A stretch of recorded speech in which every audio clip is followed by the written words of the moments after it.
Երեկ էլ Հայաստանի երկրորդ նախագահը ասաց, որ մադրիդյան սկզբունքները իրենց սպառել են եւ կարգավորման իր տարբերակը առաջարկեց Լեռնային Ղարաբաղի Հանրապետության անկախացում, հստակ հանրաքվե եւ անվտանգության երաշխիքներ, բայց հողերի շրջանների մի մասի հանձնումով։ Ձեր կարծիքը որպես падգամավոր դուք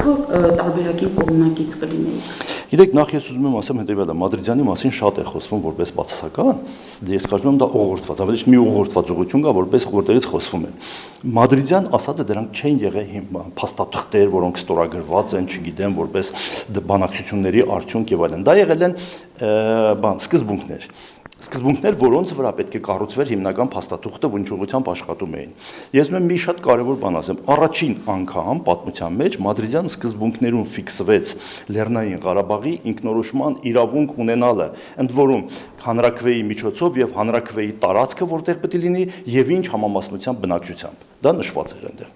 Հետագանը բոլոր տեղերում, երբ որ դրանից առաջ էլ երբեք չէր ասվում, որտեղ պետք է լինի հանրաքվեն, ինչ պետք է անեն, ինչ համամասնությամբ։ Ստեղ ասվեց, որ Լեռնային Ղարաբաղի տարածքում հանրաքվեն եւ այդ տարածքում 80-20 կարծեմ, 80-20 հարաբերակցության բնակչության։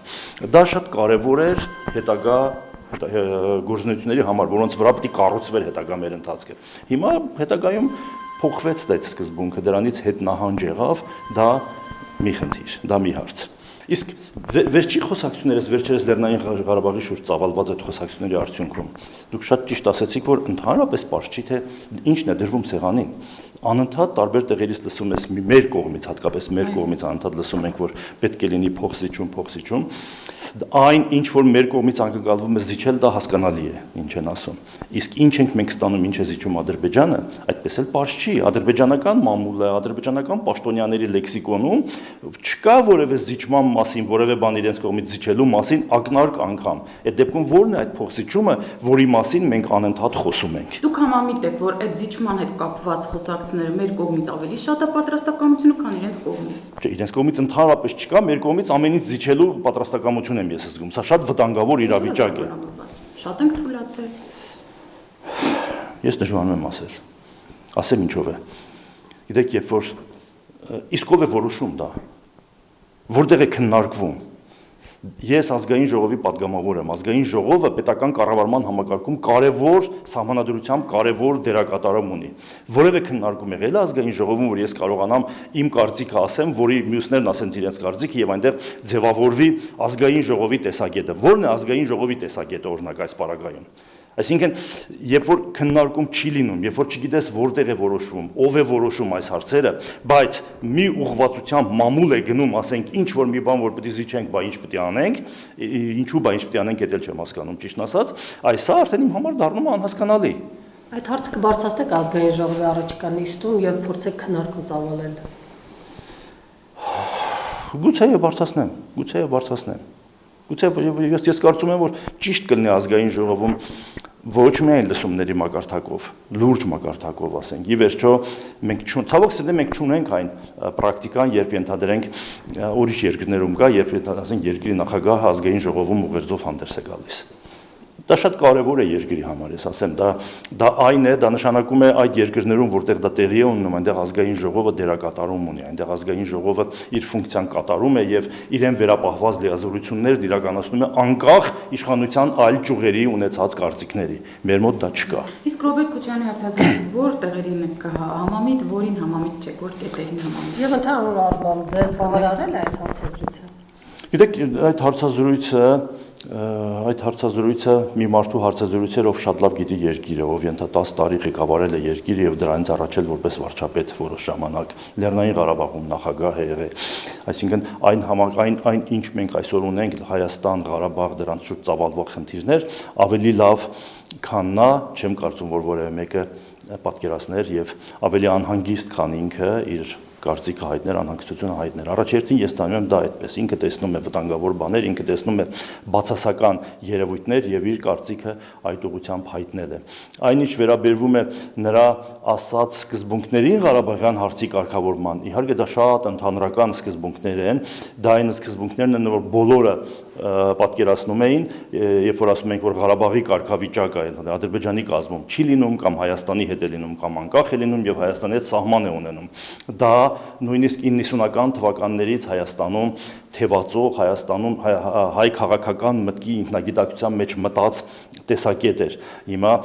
եթե այդպիսի ուղղությամբ գնան քննարկումները, բնականաբար բազմաթիվ դա ճյուղավորումներ կունենա, թե ինչը ոնց ինչպես, այդ ժամանակ կարելի ավելի լուրջ խոսել փաստաթղթի մասին։ Հիմա դա ընդհանրական այդպիսի տեսակետ է, որը որ գալիս է այնտեղից եւ հիմա էլ ես կարծում եմ, որ ինքը ունի իրավունք ապրելու այդ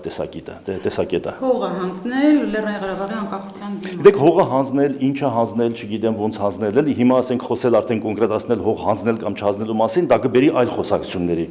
Այն որ Լեռնային Ղարաբաղի կարգավիճակը առաջնային է ամեն ինչից, դա հասկանալի էր բոլորիս 88 թվականից սկսած դերևս 90-ական չէ, երբ որ մենք դեռ չունեինք էլ պետություն։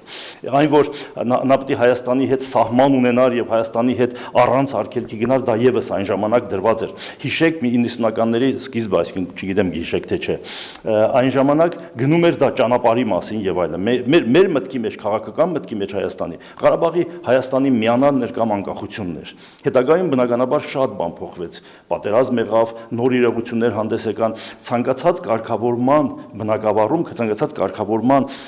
բանաձևում հնարավոր չի հաշվի չառնել կամ ավելի ճիշտ շատ վտանգավոր է հաշվի չառնել պատերազմ եւ դրա հետևանքով առաջացած իրողությունները։ Ես դրա համար չեմ նշում թե ինչը հանձնել, ինչը չհանձնել։ Ի վերջո այդ տարածքները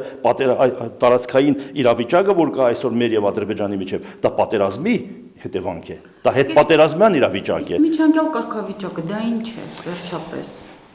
Կա որևէ մեկը որ կարող է բացատրել դա։ Իզնից էլ մի սպասեք, ես չգիտեմ դա ինչ է։ Որ այդպես ասում են, հա, ես չգիտեմ դա ինչ է։ Ես այդպեսի տարբերակ ճիշտ ասած չեմ պատկերացնում։ Այսինքն ինչ ասում են, դե գնա քո համար ապրի ոչ մի բան, եւ մարդ է վերջո ճակատագիր է, սերունդ է, այսինքն առանց կարգավիճակի ոնց է ապրում այնտեղ։ Միջանկյալը ո՞րն է։ Ադրբեջանի մեջ չի, անկախ չի, բա որտեղ է։ Դա մի տեսակ էսպես բան է, որ ասում են, բան առանց քաղաքացիության անձի կարգավիճակ կա, չէ՞։ Մի տեսակ։ Եվ նաև նորից վերադառնալով Ռոբերտ Քոչարյանի հարցազրույցին, ձեր կարծիքն եմ ուզում իմանալ, ինչու է ամեն անգամ, երբ Ռոբերտ Քոչարյանը հարցազրույց տալի նման բացասական մեծ ալիք, ըստ ձեզ, որպես քաղաքական գործ չեմ ուզում հարցնել, այդպես մեծ ալիք է բարձրանում եւ համակիրների թիվը ավելի նվազ է, քան թակառական դիմախոսների թիվը եւ ամեն անգամ նրա կողմից քաշած թեզերը, առաջարկությունները, կարծիքները բացասական լույսի ներքո են կանգնում։ Ես ասեմ, մենք մի քիչ այդ տերմինները ճիշտ չենք օգտագործում։ Ալիք բարձրանալը, ալիք ես տեսնում եմ միայն մամուլում։ Ուղղորդված մամուլում ընդ որում։ Հասարակության մեջ դուք ալիք եք տեսնում։ Չկա այդ ալիքը հասարակության մեջ։ Եթե միայն մամուլում կա, հասարակության մեջ չկա, անկեղծ լավ չեմ տիրապետում այդտեղ, էլի։ Ես համարում եմ, որ ցանկացած բանի, ցանկացած տեսակետի, ցանկացած գործողության կամ ասենք գաղափարի գնահատական տվողը հասարակությունն է, ժողովուրդն է։ Ինչ որ ձևով եթե կա դա արտահայտելու ձև, դեպքում նոր կարող ենք ասել ալիք բարձրացավ դրան, ընդդեմ թե չբարձրացավ։ Ես չգիտեմ։ Հենց ինքը խոսում է, բոլորը դա կապում են, այ կամ վերադառնում է, ինձ հարցնում են նա վերադառնում է թե չէ։ Հիմա հարցազրույց է տվել, վերադառնում է թե չէ, դրա հետ որևէ կապ ունի թե չունի, ես չգիտեմ։ Ես չգիտեմ ուր է վերադառնում։ Դա քաղաքական գործիչ է, ով